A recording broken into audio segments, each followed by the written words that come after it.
Ada satu lagu yang berasal dari kampung kami, dari Sumatera Utara, yang kurang lebih juga menceritakan bagaimana kita betapa pentingnya untuk mengenal seseorang, dan setelah kita kenal, baru kita biasanya jatuh hati.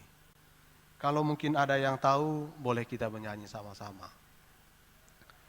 Ramba dia, ramba munada ito, urorio, ramba naposo, marga dia, marga munada ito, uso naso umboto.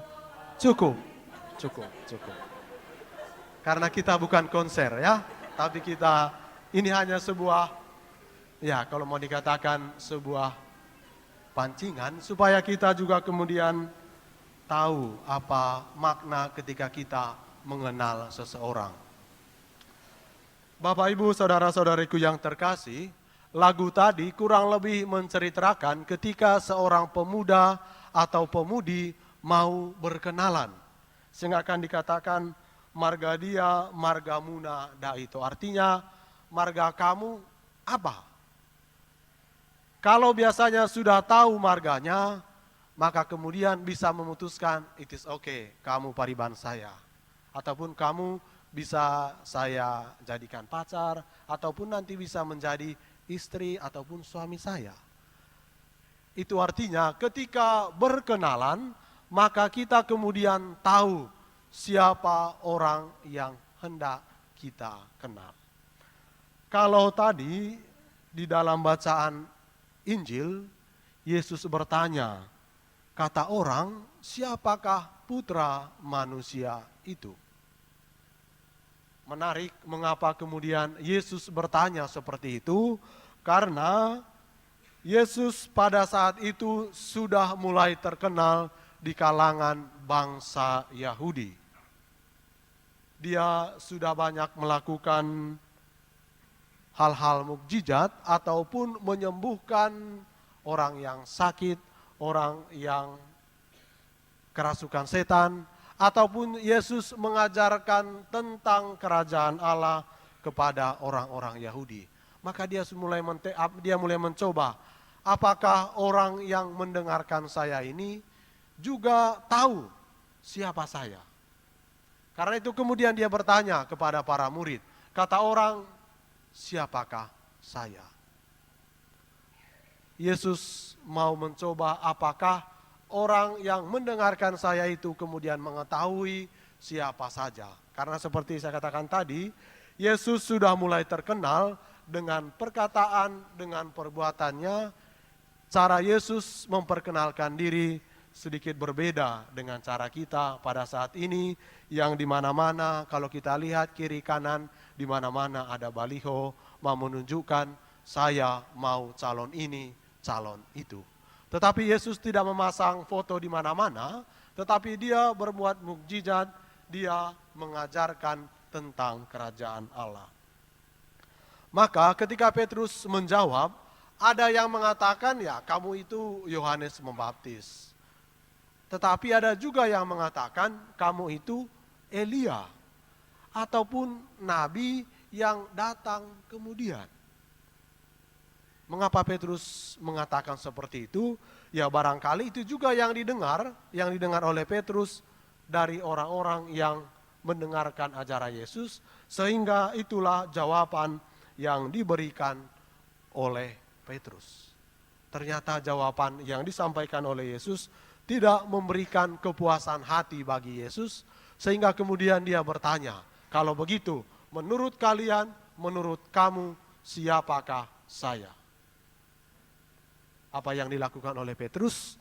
Dia menjawab, engkau adalah Mesias, anak Allah yang hidup.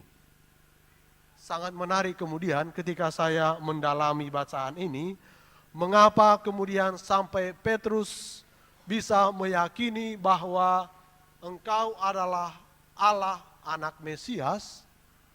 Ternyata Petrus juga tahu apa makna ataupun apa arti kata dari Mesias itu. Saya nggak tahu, kita yang hadir di sini tahu tidak apa arti Mesias itu? Mungkin ada yang tahu, tetapi ada mungkin yang belum. Mesias itu artinya dia yang diurapi. Itu yang pertama. Yang kedua, Mesias itu juga artinya dia yang akan menyelamatkan bangsa Israel. Maka menarik ketika Petrus mengatakan, engkau adalah Mesias, anak Allah yang hidup. Mungkin juga Petrus pada waktu itu belajar juga tentang kitab suci, ataupun dia mendengar apa arti kata Mesias itu. Tetapi lebih daripada itu menurut saya, mengapa Petrus sampai pada pengakuan seperti itu? Karena dia sungguh mengenal siapa Yesus yang dia temani, yang dia ikuti, dan juga yang dia dengarkan. Karena itu saudara-saudariku yang terkasih, pertanyaan yang sama saya sampaikan kepada kita semua. Siapakah Yesus bagi Anda? Siapakah Yesus bagi keluarga ataupun pekerjaan perjalanan hidup saudara-saudari? Mari kita bertanya dalam hati, siapa Yesus bagi kita? Mungkin ada yang mengatakan, Romo, Yesus itu bagi saya Allah yang menyembuhkan. Ternyata apa? Karena dia punya pengalaman ketika sakit lalu kemudian dia berdoa, ya Allah berikanlah saya kesehatan. Lalu kemudian dia merasakan rahmat kesehatan yang dia terima, ia yakini bahwa itu dari Allah berkat doanya. Maka dia mengatakan Allah bagi saya adalah Allah penyembuh. Ataupun mungkin ada yang mengatakan Allah bagi saya adalah Allah penyelamat. Ternyata dia juga punya pengalaman ketika mengalami situasi sulit, ketika mengalami tantangan dan godaan, ketika mungkin mengalami hal-hal yang paling buruk, namun dia kemudian berdoa dan Allah menyelamatkan dia. Maka kemudian dia mengatakan Allah yang saya imani adalah Allah yang penyelamat. Saudara-saudariku yang terkasih, seperti Petrus yang mengenal Yesus, maka kita pun juga dipanggil untuk mengenal Dia. Maka harapan saya, kita semua pun kemudian memiliki pengalaman rohani tentang Yesus. Kalau kita tidak memiliki pengalaman rohani, saya bisa mengatakan kita akan sulit menjawab pertanyaan saya tadi. Tetapi kalau kita pernah mengalami satu pengalaman rohani akan Yesus ataupun bersama dengan Yesus, maka kita akan kemudian mudah menjawab Allah yang saya imani adalah Allah ini, Allah itu, dan segala macam.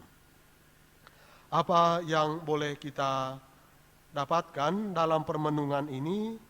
Kiranya ada 3. Yang pertama, seperti yang sudah saya katakan tadi, semoga kita kemudian juga memiliki pengalaman rohani akan Yesus. Bagaimana caranya? Kalau kita rajin berdoa. Itu cara yang paling ampuh kalau kita mau memiliki pengalaman rohani bersama Yesus. Lalu yang kedua, sebagaimana Petrus yang kemudian dia setelah mengenal Yesus yang ia imani, dia tidak pernah menduakan Yesus. Sekalipun di dalam kitab suci kita menemukan bahwa Petrus pernah menyangkal Yesus sebanyak 3 kali. Tetapi pengalaman itu kemudian membangkitkan dia untuk kembali dan kemudian untuk setia kepada Yesus.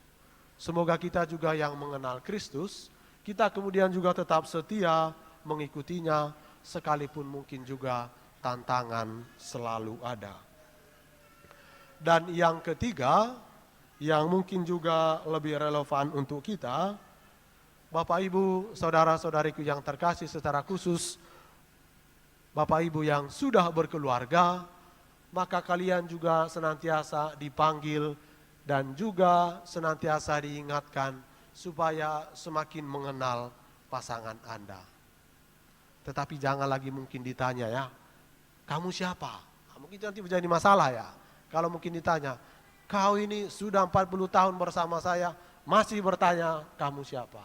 Tidak usah kita bertanya seperti itu, tetapi kita ataupun dalam hal ini Bapak Ibu mengenal pasangan Anda melalui sikap, melalui perkataan, dan juga melalui apa yang mereka lakukan kepada Anda.